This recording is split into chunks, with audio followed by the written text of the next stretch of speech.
Hey, welcome back, everybody. Welcome back to Sunday Night in the Cabin. Sunday night, and tonight, if everything goes right, you're going to get your fish on. Get your fish on. So, let Danny and I do some quick sharing here. Let's get this out of the way, and let's get right into it tonight, because we got some good stuff to talk about. It's August. Yeah. Man, where did the year go? Yeah, flying by. I cannot believe that we're already into the first week of August. It's crazy. Right? And actually, before we get going too far, I'm going to go ahead and publish the question for the night, because we are going to get into talking about tree stands. Do you have your tree stand up yet? Not yet, still got to get them up, or yes, they're up and ready to roll, or I leave them out all year long. So chime in and let us know which way you rock and roll. And Danny, you let me know when you're ready, and we'll get rocking here. I see what you did there. You see what I did there? I see what you did. Hey, I didn't. That just kind of rolled there, man. It happened, you know. Right? I never claimed to be that good. Then everybody expects it. You know what I'm saying? Absolutely. All right. For some reason, oh wait a minute. What? Am I plugged in here? For some reason, it didn't sound like I was getting you in my ear. All righty. Get my one share. 2 more to go, and I'll be ready. All right.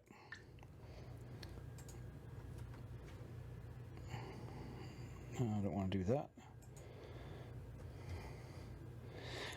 Well, Facebook did an update on me again, so I'm still trying to kind of figure this one out.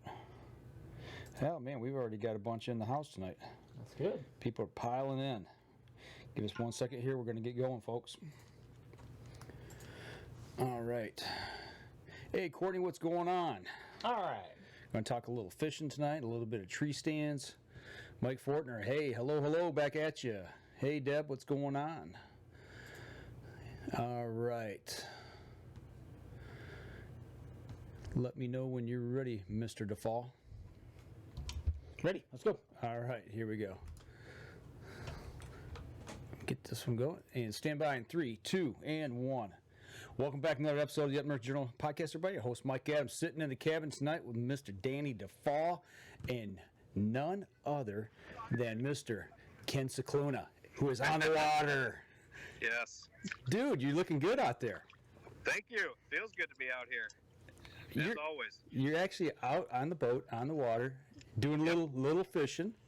We are. We're bass fishing tonight, of course. Hey, have you had any thunderstorms roll through? No, but I just got an alert on my phone that said lightning struck within 5 miles of me, so we got our eye to the sky tonight. It's blue. Looking behind you. Yeah, it is. I got my eyes. There's some clouds around. It feels like it could storm, but who knows? Wow, crazy. How is the fishing going? Well, it started off a little slow, and we got 2 decent ones in the box right now. They're eating the jig pretty good here before I jumped on with you guys. I got my buddy Mike's running the boat right now. He's still fishing, and so it's picking up. I think it's going to be a good night. Nice. Yeah. So, lake you're on, is it typically a good fishing lake? Or are you just testing this one out, or what? Are you pre-fishing? Well, you know, I know guys that do good out here. This is only my 3rd time on this lake, so I've heard nothing but good things. I mean, we've got a couple decent ones in there. It looks good. It looks like it's setting up how I like to fish. Legend has it. It's a good lake. So. A legend has it. Nice. Yeah. Is there a lot of people out on this lake for a Sunday evening, either recreation boating or just fishing? Actually, there's not much traffic out here tonight because the deal is it's a private lake, but it has public access, if that makes any sense. You have to go through about 7 public lakes and about an hour and a half boat ride down to Huron River. We're on Orr Lake, and it takes about an hour and a half to get here from the public launch. Okay. And it's not a very big lake, and we haven't had a whole lot of traffic out here at all. It's been really nice. That's awesome. It's kind of even though it's a public lake, it takes you a little while to get there. But it seems like you're doing not too bad with people zipping right by you with a jet ski or something like that. Yeah, no, there's been none of that tonight. And I'm lucky enough, one of my tournament partners, he actually lives in a neighborhood association, so we just use his private launch when we come out here. So I don't have to deal with all the crazy Sunday night madness at a public launch. Speaking of that, go back a little bit. A couple days ago, you posted a picture. It was kind of crazy at the end of the night. Everybody coming in. Was that the whole gist of the picture? Was all the boats coming in at once? All right, I'll tell the story. So we're at White Lake in White Lake Township, near Waterford, very very busy area, and of course we get there at 5 in the morning. There's nobody there. It wasn't a big parking lot. All the tournament boats pulled in. We basically took all the spots except for a couple. And so, of course, by when we got off the water at 2:30, all the spots are taken, and the lot was full. And the DNR attendant, bless her little heart, should have put the lot full like they normally do at the entrance of the ramp, and she didn't. And she ended up letting about 6 or 7 wake boat rigs in there, truck and trailer, everything. And even though the lot was full, she shouldn't have let them in there, but she did. And so they're all just sitting there waiting for us to come off the water. And they didn't want to move, and we couldn't back our trailer because the parking lot's small, and we couldn't back our trailers out until they moved, and they didn't want to move. And they were mad that we took up all the parking spots. We're like, look, the faster you let us out, the faster you get on the water. So it was like a standoff for about 15, 20 minutes, and finally they started backing up and helping us back because it was so tight. It was really hard to back these huge bass boat trailers out and everything else, and it was just a mess. It was a mess. Have you run into that a lot, or is that just... No, that was, I think she looked like a high school student, a little inexperienced, probably easy to get walked on by, a middle-aged man with his family in a wake boat, and she just didn't know what she was doing. Typically, when the lot is full, they'll put the sign right at the entrance and not let anybody in, but she let a whole line of boats come in, and we couldn't back out our trailers. So we ended up trailering the boat over to the White Lake Inn parking lot about 4 miles away, and did the weigh-in at a separate location. Wow. And okay. so we didn't lose any fish. No fish died, and so that was good. And we just let them go right there at the White Lake Inn, which is right on the water. So yeah, that was a real mess. I'm like, man, we're never going to get out of here. It wasn't looking good for a minute there. I guess not. That's in a way it's kind of funny, but in a way it's kind of I'm glad. Probably fishing during the week, you don't run into that so often. Weekends you might, but no, yeah, it kind of helps when you put the lot full sign out. Right, yeah. It could have been like a naval standoff there. I just let it felt like it. Yeah, they were not happy, and I think finally it realized, like, hey, we're not going to get on the water until these guys get off the water. Right, because, right. they had the parking lot, and we had the ramp. So, somebody had to give. Right. Somebody's going to give. So they wanted on the water, so they gave. So how you been doing lately with the tournaments? I mean, I've seen a few ups and a few downs, but you guys been doing pretty good? Yeah, since we last talked, we had a kind of a down period in the month of July. The first 3 weeks of July, we were doing really terrible on the Tuesday nights. I had 2 middle of the pack finishes on a Saturday. And then a couple weeks ago, we got the win on Woodland. That was a crazy night. Got the win. We caught all those fish in about 7 casts, and that was it. And we had the tournament won just that fast, and that was crazy. And then White Lake, we did all right. We came in 3rd place, won some money there, and it was just the same old the one that got away story. We had the fish to win, and they got away, but we are happy. That's a big time lake. There was a lot of good sticks in that tournament that we had to get by. We got by all but 2 of them. So it was tough. It was a grind, but it sure is fun. We were drop shotting bass out of 20 foot of water. It was a lot of fun. Well, how much longer do you have in your season? How long did your tournament season run? Well, tournaments typically the regularly scheduled events is going to be wrapping up here middle August, end of August. And then they will have just open events in the month of September and October and November. Of course, I can't bring myself to fish in October and November. I'm in the woods no matter what. Unless I shoot, I always say if I shot a buck like opening week or something, then I'd go fishing, but that never happens. So Right. I'm always in the woods. And but yeah, they'll have opens, all September, all October. Even if they have tournaments in November. But my season will end at the end of September. Okay. Okay, there we go. Yeah. That's we were just talking about that before we brought you on. And like, well, how long is he going to go? Is he going to be out there running out there on hard water fishing for tournaments or what? Yeah, well, they do have that. I've never done it, but I plan to fish. I've got two more. It's actually kind of cool. The next two tournaments in August are on lakes I don't fish a lot. One's on Wamplers. I think it's in Jackson County, and the other one's on Devil's Lake, which I think is somewhere out there in Jackson County. So there are two lakes that none of us really fish a whole lot, so it could be anyone's game. And I'm looking forward to that. It's kind of like last two are going to be wild cards, and it should be a lot of fun. Well, right now we can see that you're on the water. I don't see a rod or reel in your hand. I don't hear any fish. But you said you got somebody there fishing. You got to show us what's going on there, man. You got to. All right. All right, I'm gonna. We can't just look at you the whole time. We got to see something here. Yep, there's my buddy Mike. Okay. He's running the boat, and he's flipping a jig right now. We got all the rods here, Okay. laid out on the deck. I don't know if you can see that real good. Yeah. Oh yeah, we can see it. Yeah, and then this is all his stuff back here, and of course I got rods tucked away down there. So, it's Ore Lake, real beautiful. It's pretty quiet. There's a bunch of swans right there. So. He's just flipping a jig in some grass right now. We've been catching all our fish on the outside edge of the grass line, throwing a jig, and it was, like I said right before I got on. They were chomping it pretty good, and I feel like the bite's only going to get better as the evening goes on. Is that typically how you see it on an August type day like this, where the bite is either in the morning? Kind of tails off during the day, and then as we get in towards evening, you're gonna pick it up. Yeah, I mean, there's always a morning bite. Sometimes the morning bite's not that great, to be honest. And sometimes the evening bite's not that great. Like last night, or not last night, but Saturday, we struggled all day, and the bite really turned on like at 2 o'clock, a half an hour before the tournament stopped. I mean, they have these little feeding windows, and they happen at different times of the day. And it's different every day. You never know. I mean, I think a lot has to do with the weather and the moon, and I do believe in that. And they just have little feeding windows where they just turn on.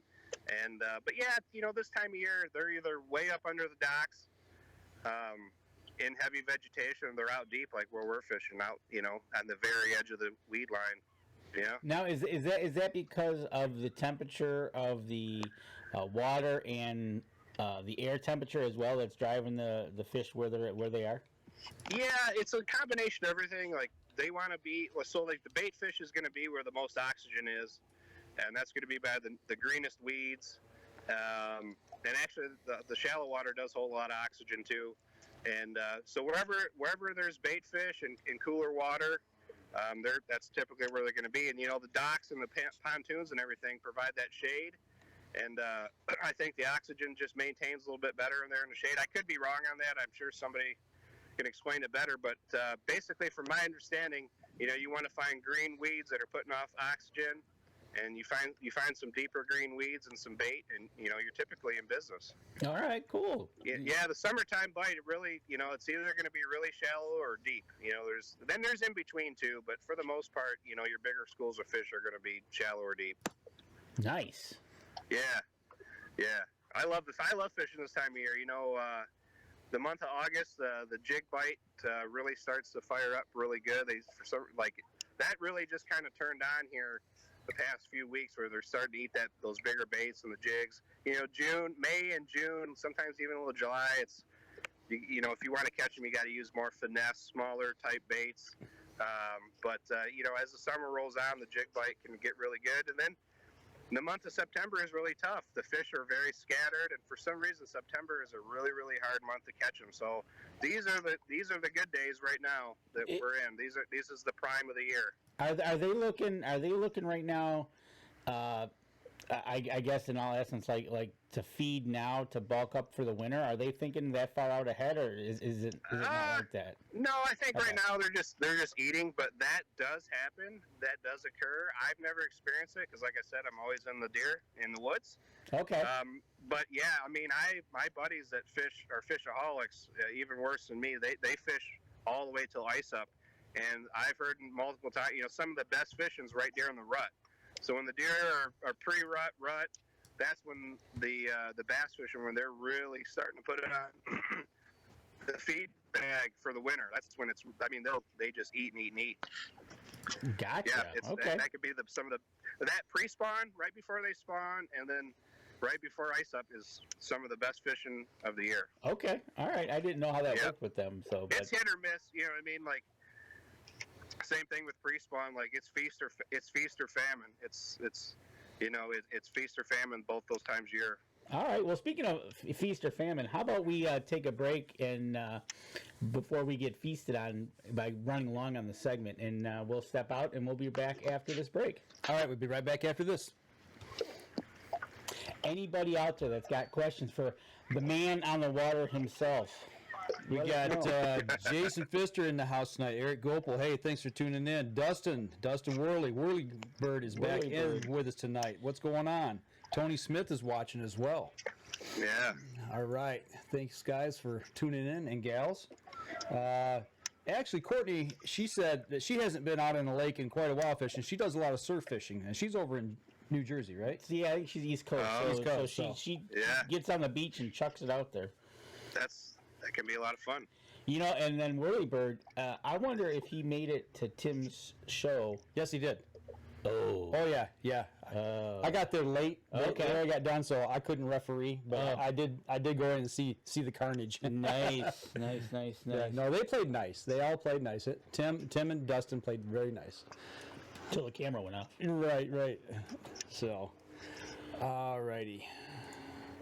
Okay, we save this one off. And you ready, Dan? Yep. Okay. Here we go. 3, 2, 1.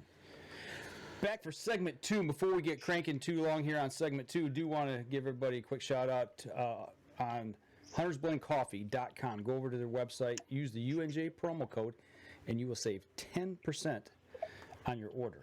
Yeah, check it out. That's what we're drinking tonight. Use capital UNJ when you check out and get 10% off. All right, Ken, you're fishing. Yes. Right. Have you started thinking about deer hunting? Oh yeah. That's this time of year, I can't help but to think about it. It's top of my brain pretty much it's a tough time of year because, like I said, this is the prime of year for catching big largemouth bass and big smallmouth on Lake St. Clair.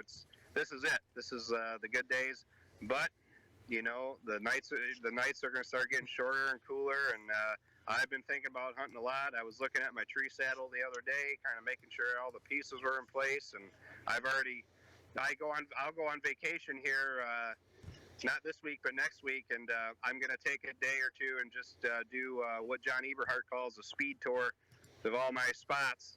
Just make sure everything's looking good, all my public land spots, all my private spots, and just to see what's going on real quick, make sure everything is good, and then I won't be back until October 1st. All right. Speaking of that, you kind of led me right to where I wanted to go. August is Tree Stand Safety Awareness Month. That's right. And you're going to be using the tree saddle. Yeah. Is this a first-time thing? No, last year was my first for me. It was my first year. I loved it. I can't wait to get back in it. I'm not going to say tree stands are old news to me or a way of the past, because I think if I ever found a really good spot where I could predict the year in and year out on private land, especially up in the UP at deer camp, I would definitely go buy a nice comfy ladder stand if I knew I was in a good spot. But I've really fallen in love with the mobile style hunting. I love it to death. I just love it. It's a very safe way to hunt. It's that which is huge for me. It's a little bit more work, and there's a huge learning curve. You got to spend, if you're going to do it, if anyone's thinking about getting a saddle, you need to get it now and start practicing your setup now. There's a learning curve, but once you get past that, there's definitely an aha moment, and it's not for everyone, but the guys that love it, and I'm one of those guys. Do you practice shooting out of that saddle? Like this time of year, do you got a place at home where you get up in a tree and you actually practice shooting out it with your bow? I sure do. I got a tree all trimmed out in the backyard, and of course make sure all the kiddos and pets are away, and Yeah, I do shoot out of it. And that's the cool thing about the tree saddle is you've got a 360 shot around the tree. You could shoot directly, like I said, 360 directly behind you very easily. You can hide behind the tree. It's just so many advantages. It's not even funny. Well, that's awesome. Well, it's really cool. You're talking about getting your trees prepped and everything. Right now, we've got a question up here on the live stream: do you have your tree stands up already, or do you have them ready to go for the season? And actually, we got a pretty good mix. Some 57% of people say no, not yet. Still got to get them out. 14% say yeah, they're up and ready to roll. And 29% are like, I leave them out all year long, which that kind of surprises me that it's that high. So a lot of guys even leave them out all year long on the public land too. Yeah, right. Which is not legal. No, it's not. Yeah, I was going. But no, like they claim it for themselves, you know. Right, exactly. Yeah. I've seen plenty of tree stands walking along in state land, and you look up and go, right. Why is that here? Right, exactly. Yeah, I know it. Yeah. I generally leave mine up all year. Loosen them up, and let them stand. Check the straps when I go back and ratchet them back down. For sure. There was something that QDMA put out this week. Actually, it was yesterday or today about a guy who fell, and he was checking these straps, and he had a hang-on stand, and he checked the first one, and it was good, tightened it up, and he checked the second one, and re-tightened it up, and he did what all of us always do. What do you do when you check a tree stand? You get in, you hang onto a limb, and you jump up and down on it. And then when you're done, you turn around and you sit down on it, and that's when his broke. And he fell after the fact, shattered his ankle. Oh, and lesson learned. I guess he said, the thing to do is get the straps, get rid of them every year. They're cheap. Put new straps on. Yep. And you're right about the straps being the cheapest they are and abundant. It's not like you have to special order them. Mm-hmm. You can find these straps anywhere. Right. So and wearing a lifeline would have prevented that whole situation. You're not and there's many different brands that make them, but there we go. He's got one. He's got there one. There we go. Just Flip a little guy. There we go. Little guy. Yeah. Little dinker. Oh, slap it oh, get him. But fish in the boat. Fish in the boat. Yeah. So that's good. But the lifeline. When I hunted out of tree stands, I definitely used one of those. I was attached from the moment I left the ground. And that was the one thing he alluded to is the fact he went out to check. He wasn't even planning on checking stands at all. And he was checking cameras. He's like, oh, I forgot. I'm going to go up and just check that one stand. And you think it's not going to happen to me. It's just one stand. But in my mind, it reaffirmed that my harness needs to go, and lifelines need to go with me everywhere I go. Every time. Everywhere. Yeah. They're cheap enough, they're cheap enough, and it just sounds like a terrible idea. Like, let me go check that tree stand and go jump on it with no harness. Right. I mean, I'm not trying to rag on the guy, but I mean, good grief. Right. It's lesson learned. Especially coming off of the winter and everything, and you think about it. Mm-hmm. If it could go wrong, it might go wrong right now. Right. I mean, everyone makes mistakes. Thankfully, it didn't cost him his life. That's what he said. If he'd been standing up, facing the tree, he'd have went over backwards when he was jumping on it. Could have fell, broke his back, broke his neck, landed on his head, whatever. But thank goodness he's all right. Yeah, and we all. I know two people personally that fell out of tree stands. Yeah. Actually, I take that back. I know 4 people because my dad did years ago back when they were made out of wood. You built them, and then his buddy. So I take that back. I know 4 people that fell out. There you go. And just like and up in the UP where you go hunting, do you use the saddle or do you have other stands? In the UP, I used the saddle last year like once, but up there it's so vast and it's very mountainous terrain where we're at. I do a lot of ground hunting up there. That's my preferred method of hunting up. We have areas where we sit and watch, but I did set up the saddle a few times, and I plan to do it again this year. And like I said, because I've only been hunting there about 4 years, and I don't have it dialed in yet because I'm not that good. But if I ever do find a good area, I do plan on buying a nice, comfortable ladder stand and keeping it up. And because we hunt a lot of private land up there too, we can do that.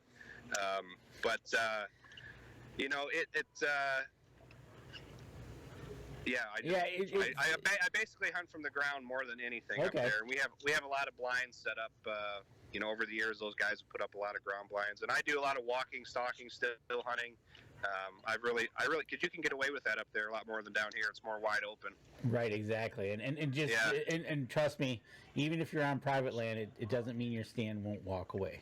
That's right. Right. It's That's happened for to sure. me, so it's Oh, like yeah. really, it's like you guys, Chain them. it's Yeah. right. Python cable them. Yeah, exactly. So Yep. it's one of those things you learn, and it's like, okay, fine. But it definitely, like you said, you got to get the lifelines. You got to make sure all your tree stand stuff is ready to go, whether it be straps, harnesses, whatever. I think there's even harnesses that are dated. Yeah. An expiration date on them. Expiration date, Yeah. and check them and make sure if you're past, you might want to think about maybe getting a new one, because I think they're good Yeah. for 10 years. The one thing I will say about the tree saddle is guys and this is a pet peeve of mine, because guys say, oh yeah, you got your line, because we use a lineman's belt to climb, even with the tree saddle. Right. Because a lot of times you're hanging the sticks as you're climbing. Like that, I don't care what anyone says. You are not attached to a tree with a lineman's belt. You can still fall down the tree and hurt yourself or kill yourself even wearing a lineman's belt. Lineman's belt does not guarantee anything. Like one wrong slip and down you go. Like it might catch. It improves your odds of not hitting the ground. But guys get carried. I'm trying to find a way to actually, I know a way. It's just harder because with a saddle you have a tether that you wrap around the tree and that connects to your saddle. And I thought it would take a lot of extra time, but if I hooked that tether up at ground level and just slid it up the tree as I'm putting up my sticks, then I would be actually attached to the tree the whole way up. Versus with the lineman's belt, that's all you got. You're not really attached to the tree. That's just my take on it. Right. That does not make 100% safe.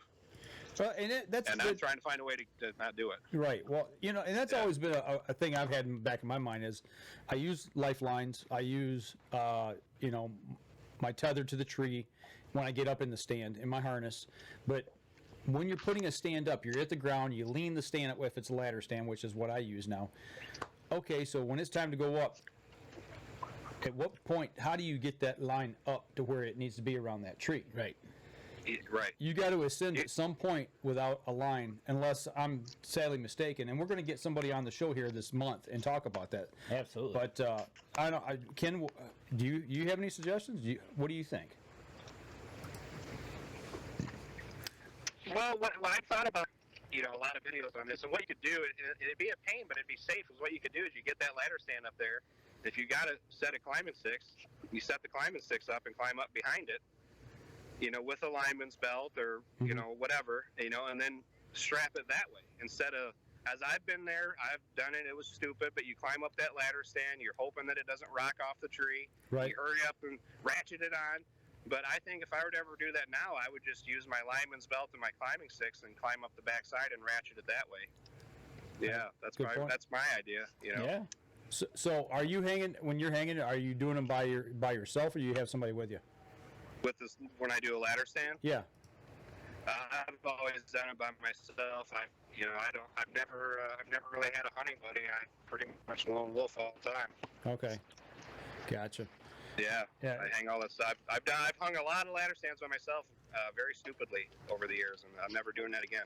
Yeah, I make it a point to have somebody with me all the time now. At least if something does happen, somebody's there, knows where you're at, and can get help to you. Right, exactly. Just the Right. thing, the most important thing about the safety aspect of it is if you're going to do it by yourself, make sure people know where you're at. Yep. But Right, see, yep. the thing is, you got to give away your honey hole at that point. You got to trust the person you're telling. Big time. Yep. Oh, Yeah. I totally agree there. But, It's like the spot he just marked on his fish finder where they're catching fish. Right. It's like, you notice he keeps spinning around and he's showing the sky. He's not giving us any pinpoint spots to where they're at. Right? I can't see any landmarks. bunch of secret stuff out here, let me tell you. Yeah. That's all secret good. seaweed. Yeah, secret seaweed. Yep. Secret milfoil. Yeah. All right. Well, I'll tell you what. We're coming up on our next break. I appreciate the update on everything. Yep. What you got going on out there. So you're going to run through at least through the end of August, right? Yeah, for sure. The end of August, we got. I'm going to do some fit. I got one coming up this Thursday night, so I'll be posting about that. You know, I those fish got released. I couldn't post, and the past Tuesday nights we've had these storms every single Tuesday night, and so hopefully we get some better weather. Got one coming up Thursday. I got actually up by you guys Saturday. I got a tournament on Panema. Okay. So I don't know if you guys are around. That's going to be a big tournament. That'll have 40 boats. That'll be a madhouse. 40 boats. Yeah, there'll be 30 to 40 boats at that one. Yeah, for sure. Does that parking area hold that many boats? I think so. I think they'll it have does. an overflow. Yeah, it's a pretty big parking lot. And if not, they always have overflow worked out where they'll do a shuttle or something like that. You got to get there early for that. And but yeah, that's going to be a big tournament. I'm fishing that, and then I've got, like I said, the Wamplers, and then Devils, and then I'll definitely do a few opens in September. So a lot of fishing left, a lot more content on the way. Okay, good. Cool, deal. good deal. Yeah, unfortunately, I'll be up north this coming Saturday, so I won't be Okay. able to make it out there. But Nice. hey, well, you guys get out there and catch some more fish, man. We will. Hopefully you'll be seeing a good pick later tonight on the page. All right. All right. Hey, well, you guys be safe out there, and we'll talk to you soon. All right. Thanks, guys. Okay, take See ya. care. All right. Bye-bye. Bye-bye. All right. Well, that's it from Live on the water. Live on the Water. We've done it live on the ice. We've done live on the ice. We've done live on the road. Now we're live on the water. Live on the water. That's a first. That's good. Right, that is. That is pretty cool. All right. I tell you what, we're going to go ahead and throw it to a break here, our second break. So we're going to step outside. We'll be right back after this. All right. Third segment of the show coming up, everybody. Hope you enjoyed that one. That was kind of a surprise. He goes, I'm going to try to pull this off from the water. And all I texted back was, you better have signal. Right. Yeah, it was a couple of times there it dropped out just a little bit, but it wasn't bad. He just had to move the boat, Yeah, it was pretty good. I like that. right? So, not bad at all. Yeah. Not bad at all. It's good to hear that he's out catching fish. It's not really good to hear. I was, depending on what lake he was on, I was imagining just the boat zipping by. Right. And I didn't really hear too much. I heard some hooping and hollering. That might have been the fan club when he was catching the fish. Could have been. Yeah, and caught a fish live Right, on the he show. did. So, got Not like bad that. at all, but good luck to him pre-fishing that for Tuesday and his upcoming tournaments. But yeah, pretty wild. All right, you ready? Yep. Okay, here we go. Stand by. 3, 2, 1. Welcome back. Third segment of the show. Just got done talking to Ken Scicluna live out on the lake. Lake Orr, right? Lake Orr down in Livingston County. Is that ORR? I think so. I'm not sure. Who's asking? AJ Presley is. Okay. Yeah, he said he was out fishing for smallmouth on the river yesterday. It's down in Livingston County, down in the chain of lakes, series of lakes down there. So, All right, there we go. Answer him back. all right, good deal. Yeah, absolutely. So, I see you've been pretty busy here in the last day or two. Well, you know what? It's going to be about that time. And last year I made a stand for a platform. Okay, I thought you meant you made a stand. Like, No. made a stand on I something. made a stand. So, plan is to add another one this year. I just figure if I do one a year, a couple of years go by, I'd have different spots all set up, ready to go. You just go up there. It's an 8x8 platform, and you just throw your pop-up on top of it. I'm putting some D-loops on the deck, so you can just zip tie the blind right to it. Dude, that's a big platform. 8x8. That's So, huge. which is nice because it gives you able to walk around or shift, depending on where you set it up. You can shift the blind then to one side or the other, or if you need to, like I did with the last one last year, I tucked it into some pine trees, and then I could push out the blind a little bit and still have it tucked in to all the limbs. Gotcha. So it worked out good. So yeah, Kelly and I got together yesterday, and Friday night we went and bought the wood, and last night we yesterday morning got out there before it got too hot, Right? and then we pounded this thing together, and I got the framing for the deck done yesterday. All I need is to get the 4x4x10s and then the cross beams. I got to make a ladder, and then just 2 sheets of treated plywood and throw it out on top there, and we'll be ready How do you to go. get that thing in the air? Okay, so that's kind of a cool thing that me and our brother had to figure that out last year. So we got it out in the woods. piece by piece, and then we put it all together. And basically what you see there is what we started with on the ground. I got 2 foot 4x4s in each leg. So we pop 2 of those out, and we take and we put in the 2 10-footers, and then we go to the other side, and we use the 2x4s that we have with us, and we start to prop it up and prop it up and prop it up. Work it up in the air. And work it up till we get to a point where we can slide in the 2 4x4s. Gotcha. And then it ends up, and then you kind of shake it around and make sure the legs Settle. Gotcha. So yeah, at first it was like, wow, how are we gonna get this up there? Right. But we figured it out. You know, it was a trip, but this year, you know, I looked at it and said, okay, let's make another one. Added a few improvements to it, and we'll see how this one goes up. I got the spot ready for this. In July, when I was up there, I made the trail to this spot that we showed on the show before, so I know exactly where this is going to go. And so now we're just going to get it there, and hopefully when I'm up over Labor Day, put it up, and it'll be ready to go. Okay, here's my next question. How do you haul that north? Disassembled. Okay, so you got it screwed together. It's all screwed together, except for the beams that have the 4x4 elevators on them. I leave those like that. Okay. And basically what I had Kelly do is go through, what I do Mark 'em. is I mark them, Yeah. and you make one end the beginning, and then basically it's 1, 2, 3, 4, and So on and so forth. exactly. You just Gotcha. put the numbers together, and away you go. Oh, so it's like a paint by number thing. It is a assemble by number thing. That's what exactly. Not paint by number, because I'll be out there a while, but assemble by number. You just got to set the platform the way you want it, because I got it marked first. You got to know north, set it north. Then you put in the 2 other ones, and then you just go with the easier part this year is I bought some deck hangers that the 2x4s right will in. just slip them right in, right? Nice. And that's one of my added features this year. Like, my brother kind of said, hey, next time you do this, do that. And I'm like, okay, we can do that. Little upgrade.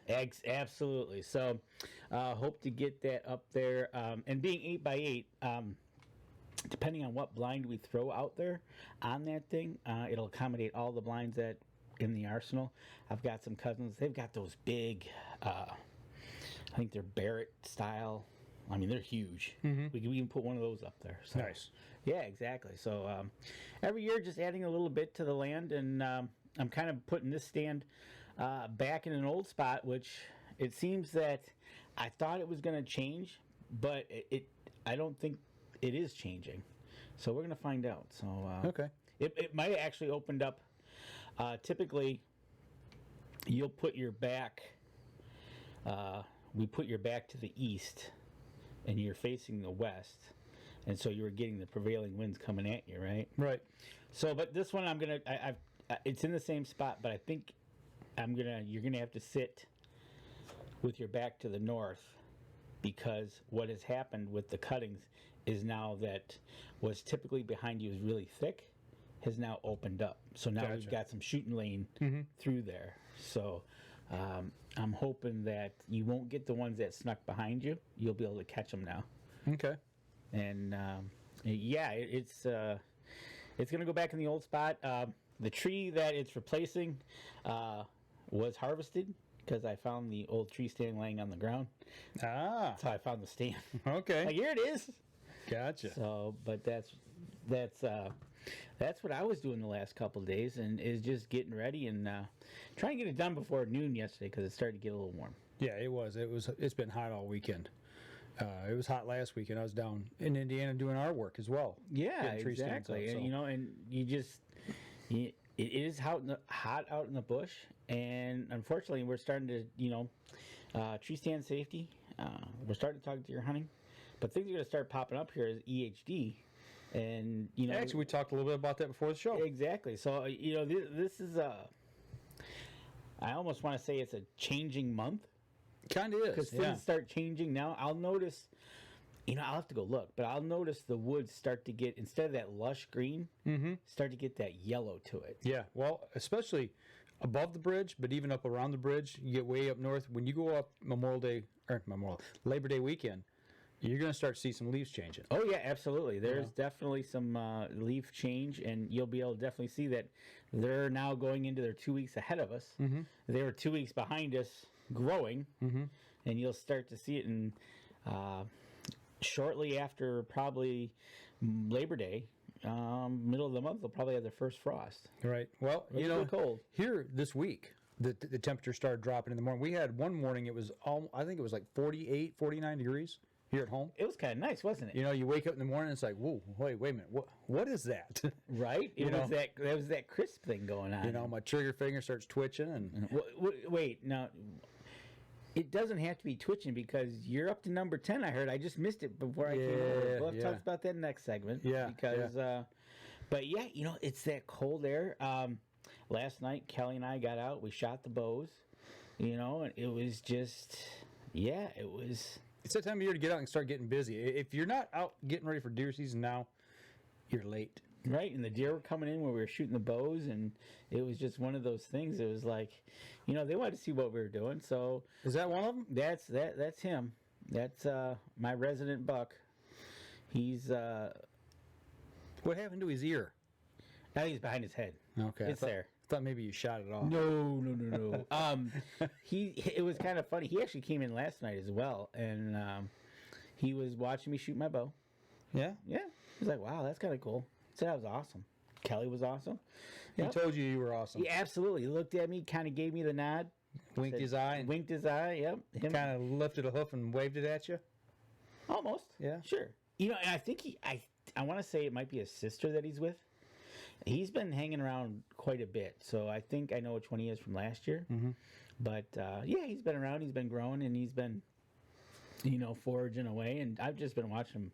It's so nice to watch him grow. And he's going to be an 8-pointer, definitely an 8-pointer. Mm-hmm. And it'll be interesting to see. In about a month, about a month, he'll come in one night. Actually, I'll try to do it again. I think I got pictures last year of him shedding. There's that couple-hour, 24-hour period where they shed, and if he's in, I'll see if he'll let me come out and take pictures of him again like he did last year. But it is just so cool. When they start taking that velvet off? Yeah, and all of a sudden it just kind of just hangs there, and it's kind of bloody, and it's just like, it's a cool moment because you know you only got so long that happens.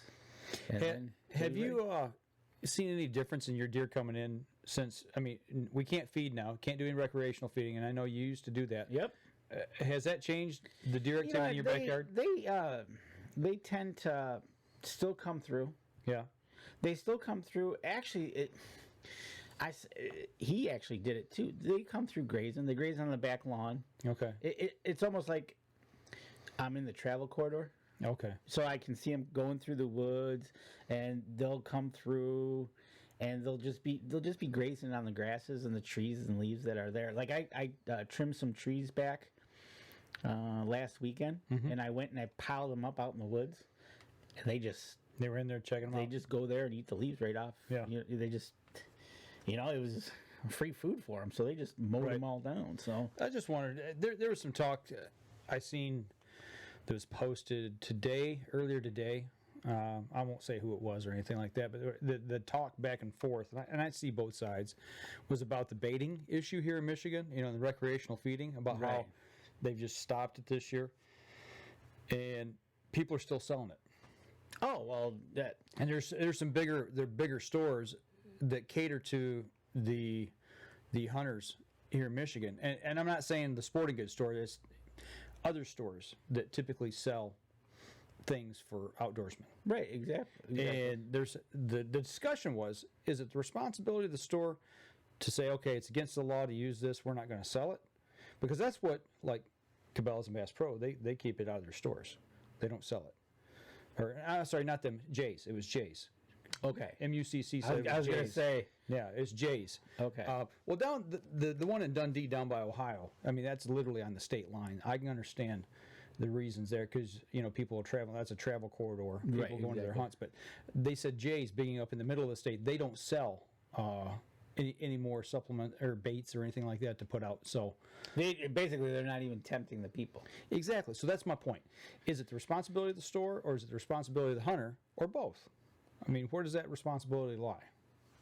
Which way you want to look at it? As the business owner? As the business owner, you're going to say, hey, it's out there. It's up to you not to buy it. And if I see a decline this year, let's say, then next year I wouldn't order it. But they're going to... Okay. I'm playing devil's advocate here. So here's another one I got for you. The store down the road here, we can't dove hunt in this state. Yeah, can't dove hunt. Yep. So why do they have dove decoys in there? One down the road here. Yeah, at Walmart down the road. Really? They have got 1, 2, 3, 4 racks of dove decoys. Here in our hometown? Yep. You're serious? I am dead serious. I came around the corner. I always walk to the sporting goods store. I think that's probably more of a distribution center, not knowing what they're doing. And just shipping it, you know? And that's what it is with a lot of these bigger stores now. It's like, okay, we've got this stuff, and we're going to send it this much to every store. So, I don't know. So Josh is commenting, to me, the store should pull it if it's illegal in the state. Here in Indiana, it's hard to ever find feed unless season's in, when they can use it. Right. So what he's saying, if it's illegal in the state, don't even bother selling it. See, and that's kind of where I'm at. It's like, if it's illegal to use, that's like saying, well, drugs are illegal in the state, so it's okay to sell them, though. You know? Come on. Do you tell Tractor Supply to stop selling corn? For supplemental feeding, if it's geared and if it's got deer on the bags, yes. Okay. And actually, that was the store that was in question. Okay, because they have both. Mm-hmm. They've got their, I forgot what name brand they have. Right. For their corn. Right. And then they got the camo bags or the deer bags, whatever. Yeah. That are over in the hunting section, which is run the same two down the same assembly line probably to fill them. Oh, I'm sure it is. Just and the sew bag's them different. shut, you know. But you have to understand the deer when they come out there, they'll read the bag that says, because the deer have read the laws that they're not supposed to have the bait, so they will not eat that. Yeah. They will just walk away from it. Okay. But no, I thought it was a good discussion. And actually, the forum that it was in, it was really good debate because there's people on both sides. Oh, and I can see both sides. I really do. But I do think that he says each store has a certain planograms for each set for each department. Yeah, Totally get that. Yep. I just know in this state we can't hunt doves, so we got 3 racks of dove decoys. So are people going to use them and put them in their Christmas tree then for ornaments? All you need is 2. It'd be interesting to see how many. They come in packs of 2. Do they? So it's 2 turtle doves. 2 turtle doves. Okay. Right. But anyways, so I can't. So I had to look. I had to actually walk up and look at them and go, "Are those what I think they are?" And they were. And it was like, and then they had in the rack they had waist belt to put them in. So, and that was by one of our friends, camo friends that we pro staff for. Okay. Well, Tim Sia says it's up to a hunter to follow the laws of the land. I 100% agree with you on that. I really do, Tim. But I don't. There's a certain percentage of people out there. You want to call them hunter, you want to call them whatever you want to call them, that will break the law anyway. You know what I'm saying? Yeah. And if it's why make it easier for them? You know. Well, we know now that they banned it here in the lower. I bet you that big sign that's up I-75 to the right, they'll still be open. Oh yeah. Now, granted, I can bait in the UP. Yeah. And that's going to be the whole theory behind it. People can buy it on their way north. Right. So it's not illegal to buy it. Ship it across the bridge, which they do, and have it sitting there in St. Ignace for everybody to buy. They got it. Turn left, start heading west. It's right on your right hand side. Yeah, $40. Mm-hmm. Piece of cake. Absolutely. But anyways, it's interesting that stuff like that's out there because when we get into the ATA sense and stuff and being legal and illegal, if they get caught, there's nobody except them that they were doing it.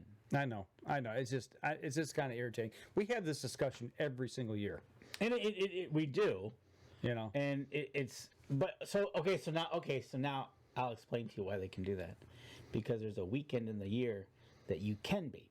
That's right. If you're the Liberty Hunt, the youth hunt, weekend, And the disabled hunt, hunt as well. you can use bait. Yeah. So I don't think you can use it in the youth. I think it's just the disabled hunt and the isn't it the veterans same hunt. weekend or is it a different weekend? I don't know. Oh, I don't either. But anyways, you can bait that weekend. So If you're fit the category. exactly. But I say if it's bad for the deer, it's bad for the deer. If it's, Well, no, it's not. if it's bad for one, it's bad for all. According to the DNR, it's not. Well, I know that, but that's the problem. So we can sit here and debate this all night, and we're running over right now. So let's take our next break. Let's do that. All right, we'll be right back after this. All right, we could beat this horse all night. I know I just thought it was a good debate on Facebook amongst hunters, Well- and they didn't trash each other. That's a good debate. That's the thing that got me.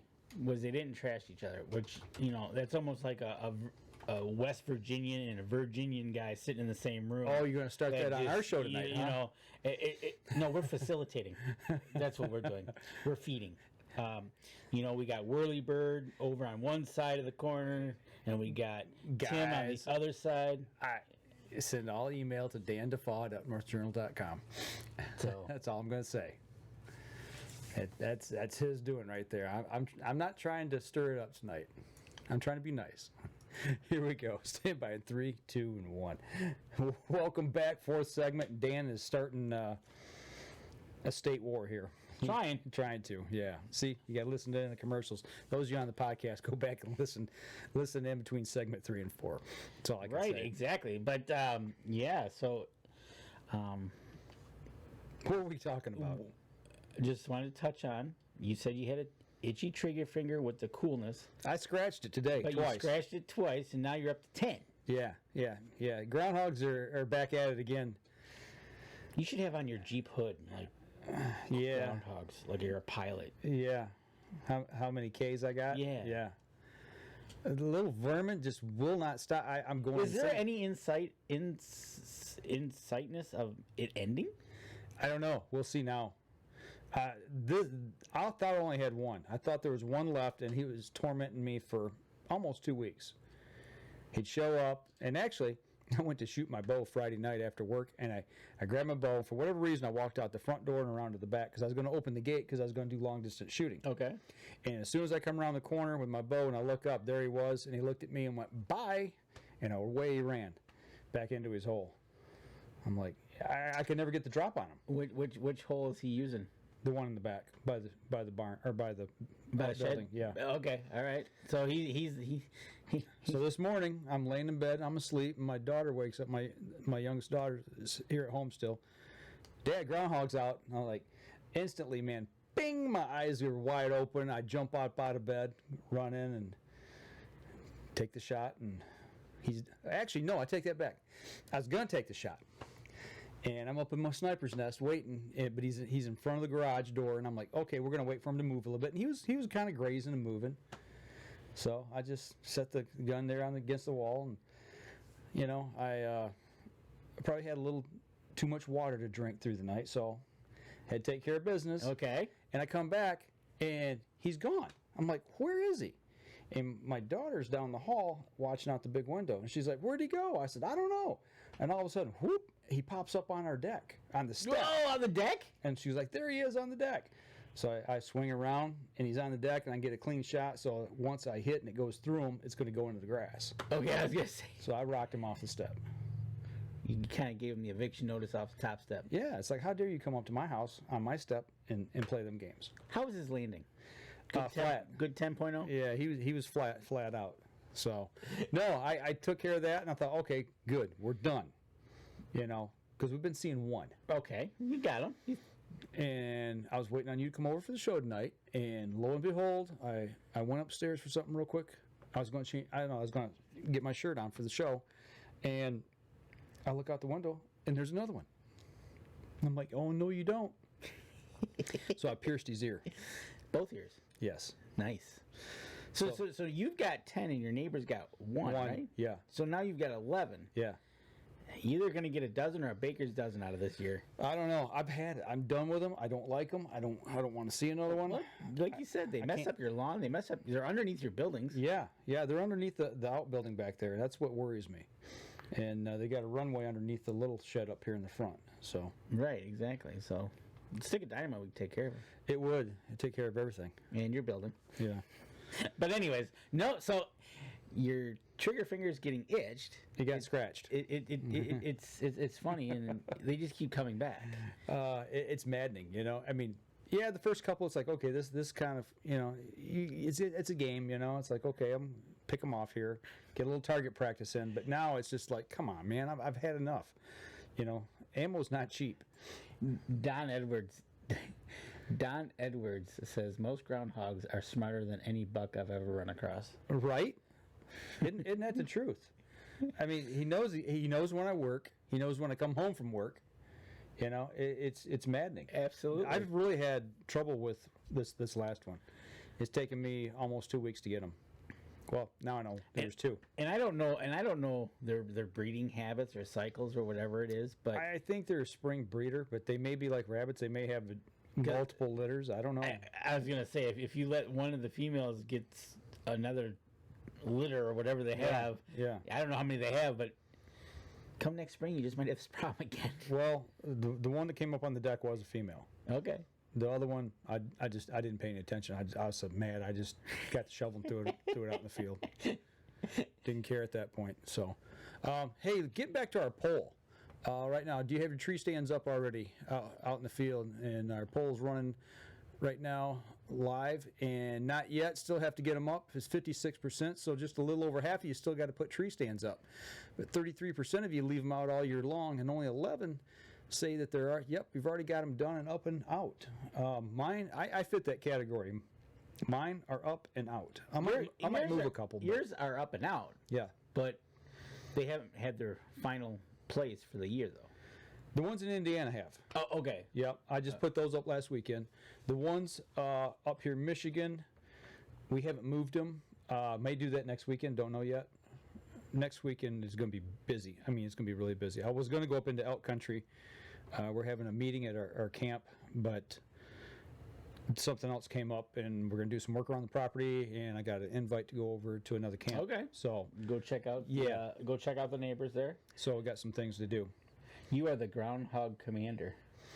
Evidently not, because You're not commanding them, I'm not commanding them to stay out of my yard. right? And Tim C.S. wants to know what I'm trying to say, Danny.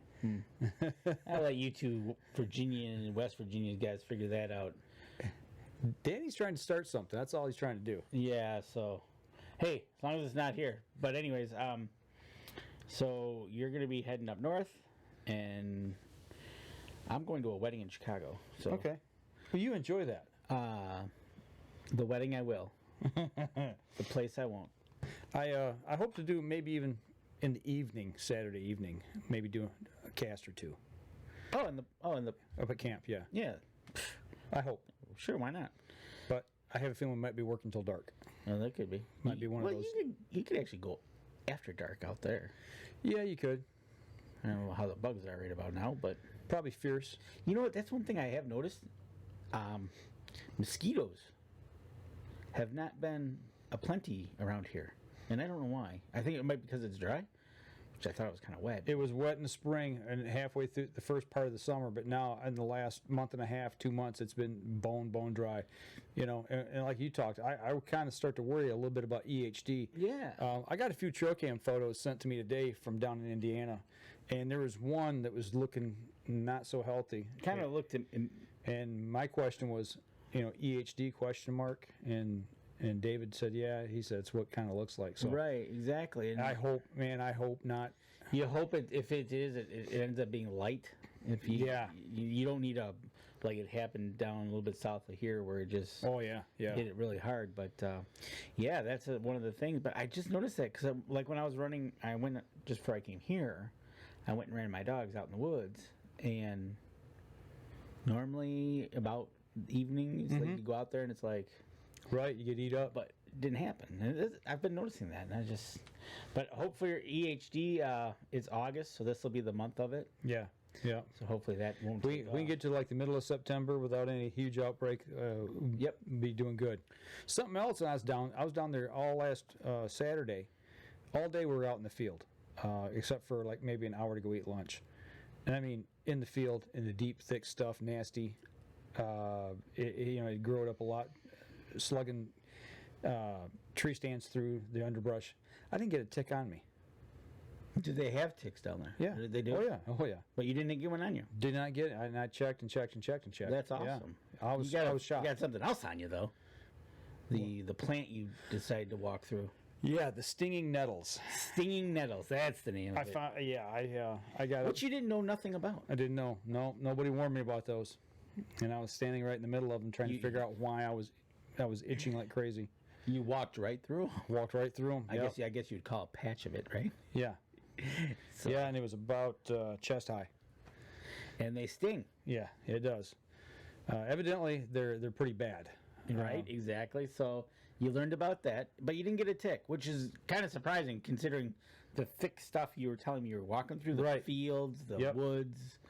Drainage basins and stuff like that, carrying those tree stands through. Drainage basin. Yeah, so it was nasty. And you didn't get one. No. That's awesome. So I'm thankful for that. Yeah. Hey, I want to, before we go tonight, we got an event coming up in 2 weeks over at Spot Shooter Archery. Oh, yeah. His grand reopening of the new store over on Apollo Drive in Holly, for those of you here in the mid-Michigan area. And that's also going to be Bowfest.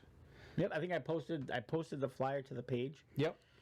So check that out. Just scroll down our page here on Facebook. I'll definitely post it again this week and next week. Make sure it gets bumped up to the top. New archery range over there. New archery range.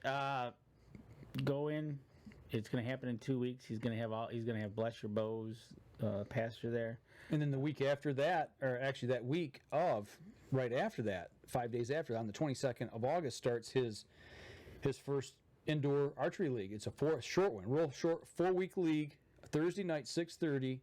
You come in and it's like a pre-hunting type league. Get your hunting gear set up, shoot against other guys. Yep. Have some fun. Have some fun. Give you a 4-week tune-up to shoot. Hunting tune-up.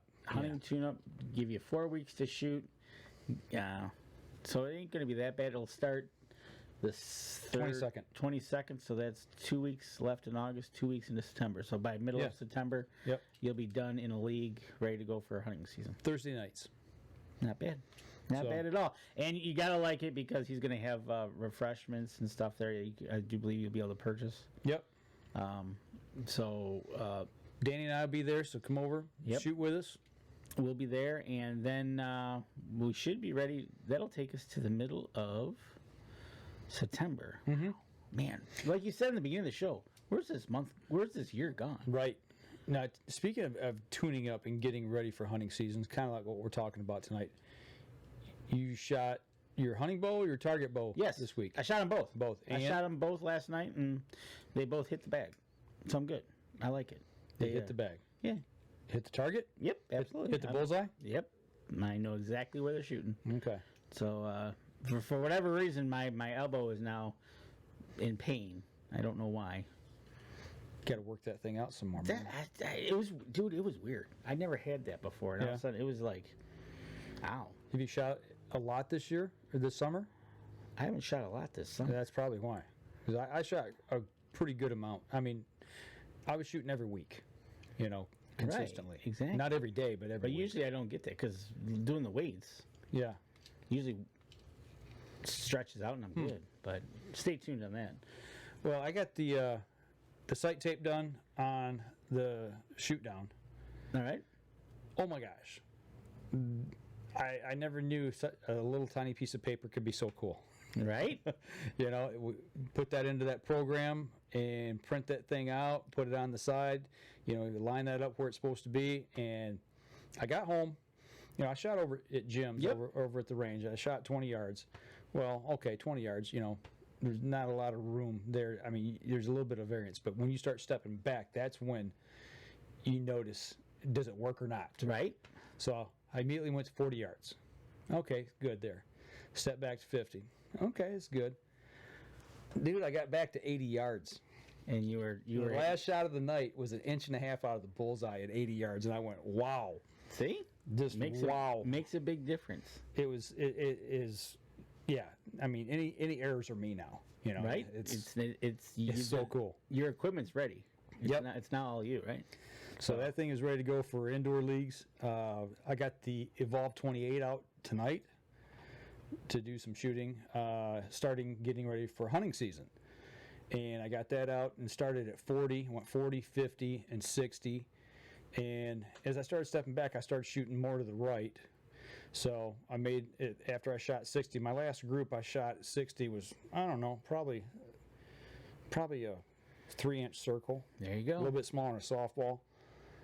And it was just a little high and a little right. So I made the adjustment and came in. I didn't even shoot it again after that. Okay, you just made I was getting tired. Yeah, that's one thing you gotta watch. So to get tired. I just moved it right and moved the sight right, moved it up a little bit, moved my 60-yard pin up a little bit. So I'll check that out when I go back out. Tim Cia says it's because of old age. I agree with you, Tim. What's he trying to say? Your elbow is creaking because it's old. Might have to go to the crossbow. There you go. So I gotta get that set up too. But I got it set up, but I just gotta make sure it's where it needs to be. I'm waiting on my new target to get here. I want to say big boy. I think it's a big boy. Yeah, big boy target. Okay. Yep. When I say that, I picture the nice hamburger. Anyways, it's on its way. No, I have not heard anything. They were 6 weeks out when I ordered. 6 weeks out. Yeah, so that'll be like 2 more weeks, I think. I have to check the date, but I think I still got 2 more weeks. Wow. I want the thing to get here, man, because I want to shoot. Right? I like shooting my bow, but when I shoot my hunting rig into that bale, the screw-in field points, they stick into that webbing that's inside. Oh. And they're so hard to pull out, and I just don't like. It's almost like they get fused in there. Yeah, and that's really why I haven't shot a lot. Is because of the last time I shot, I had to cut one out of it. Right, exactly. So, yeah. and that's the same day I ordered one of those targets. Nice. So, but yeah, no. So, it's kind of turning. The season is starting to turn. So we're starting to tune up for hunting season, whether it be in a tree or shooting a bow. Right. Time for you guys to get working out if you hadn't started already. We're going to have our guy on tonight. Yes. But he had something at home that he had to attend to, and he couldn't make it. So that's why we went the fishing route with Ken. Right, exactly. We needed to catch up with Ken anyway. Yeah, we needed to catch up with him, find out what he was doing. Lo and behold, we had our first ever live on the water. That's right, and live fish caught. There you go. See? On the water. So it'll be fun. Maybe we'll have to try to get him to do some hard water. If we get hard water. That's always the thing around here. It's a roll of the dice if we ever get hard enough ice to actually get out on or not. Right, exactly. So, but other than that, we're going to dive into middle of August here, and before you know it, those leaves are going to be changing. Early goose season starts in 3.5, 4 weeks. That's September 1, right? I think so. Okay. I'm pretty sure. So, yeah. I mean, dude, it's here. I mean, it is here. I'm here to tell you. So It is here. Well, I'll tell you what, let's wrap up the podcast portion of the show, and we will hang on here on the live stream for a few minutes and see what's going on. So for those of you listening to the podcast, that'll do it for us this week. We'll be back again next week. You all take care. All right, everybody on live stream, our poll, 60% have not yet got your stands up. Got to get busy, guys. 10% said they're up and ready to go, and 30% said they leave them out all year. So, sounds like a lot of people got some work to do. Absolutely. Got to get her done. But you know what? We get a little whiff of cold air. Everybody get on the ball. Everybody gets on it. Absolutely. I think a lot of guys, they'll wait until, squirrel season, get out, do a little multitasking in the woods. My brother says his stepson's wedding is done. It's hunting prep time now. There you go. Absolutely. Got to get your priorities right. Well, he got him taken care of. Did it in August. There you go. So it's all good now. That's right. See, just checking through here. No, I think we got everything covered. Looks good. Yeah. And by the way, for those on the live Facebook feed, fall turkey's coming up. And you can still get your calls. Get on over to Tim Cia's and Stepped on my headset cord. oh, way to go! Here. Yeah, we got his calls right here. Here's a couple of them. Take them. All right, let me do it. He's got a glass. He's got his aluminum. Got red slate, the per plate. the per plate. That's the roll tide call, Yeah, the roll tide call. or victory as we like to call it. And actually, Tim actually made, and I will give a shout out because they did beat us this year to the Clemson Tigers, but he actually had a Clemson call that he made for a group that auctioned it off, and it got signed by Dabo Sweeney, and I think he said they got $400 for that, for their fundraiser. So that's awesome, you know, and thanks to Tim for doing that. So, but yeah, get over to Lim Walker Game Calls and get you some ordered for the fall hunting season. And if you're not fall turkey hunting and you know somebody who does, make a great Christmas gift. Absolutely. And Tim says, "Did you all see my canned peppers?" I saw a picture I of them. think I saw the picture of them. Yep. How did they turn out? Are they hot? Are they hot? Sweet. But yes, I did see the pictures of them. So, you know, and also before we go, you know, we talked about Hunter's Blend Coffee with the 10% coupon code or the UNJ promo code, but we also are a company where we just started working with. Buck Baits has also got a promo code, Up North Journal, Up North Journal. all lowercase, save you Yep. 20%. 20% on your checkout. Buckbaits.com. And then you got some friends over at Rebel 6 that actually threw a promo code as well. Yep. Hold on. I'm feverishly looking for the promo code. Up North. Yes. It's on our website. Yeah. Check the website. It's in there. I got all 3 codes. I'll transfer those. I'll get them on Facebook this week, so they're right on the Facebook page. So we got three companies, 3 people we've talked to, 2 of which we're working directly with that are offering some stuff for you guys. So go over there and check out and see what they've got to offer. Really good stuff. And Don Edwards says, "Good fun show, guys, from Maryland." Tim Cia says, "Awesome with a little tangy." They're what? Awesome. They were awesome, and they were a little tangy. Oh, the peppers. I got you. Yeah. All the way from Maryland. You know what? I see Jim Miller just joined us. We didn't talk about you taking Bucksnort over to the... Yeah, we can talk about that real quick. Jim, thanks, man. I want to give you guys a big shout out. The Flint River chapter NWTF had their Jake's Day yesterday over at Williams Gun Sight Company. A great place that I love to spend a lot of time at, actually. But they had their Jake's Day event, had a lot of kids over there, and I was fortunate enough to be able to go over there, help them get set up a little bit, and do some pushing some photos across Facebook. And my grandson, Bucksnort, came over, and he partook in some of the festivities. He did some fishing and made a birdhouse and went down the big bounce slide. Oh, yeah? Yeah, and yeah, he had a really good time, you know, and got to color in a picture of a turkey. So he wasn't too keen on getting his face painted or doing the BB gun or the archery just yet. He was he was checking the archery out. Yeah, he almost did, but he just didn't take to it too well. You know, he's just kind of shy still. So Right. Yeah. yeah. I'm sure in time Grandpa will get him out there. But he dug it. You know, he was really into the fishing and the birdhouse stuff. So it's always a great time over there to get kids involved in the outdoors. It's a good event. And Jim, I appreciate all you guys do for the turkeys in this area and for the kids in this area. So Absolutely. Keep up the good work. thumbs up to you guys. Absolutely. So I think that's about it. That's all you got for the week? That's all I got for the week. All right. Well, we're going to sign out. We'll be back again next week. I'm heading north. You're heading out of town. That ought to be interesting. That's all I'm going to say. I'm heading west. Yeah. To the west side of Lake Michigan, the southwest side. You have fun on that trip, that's all I Yeah. can say. So I tell you what, guys, we're going to wrap it up. That'll do it for us this week. We'll be back again next week. Y'all take care.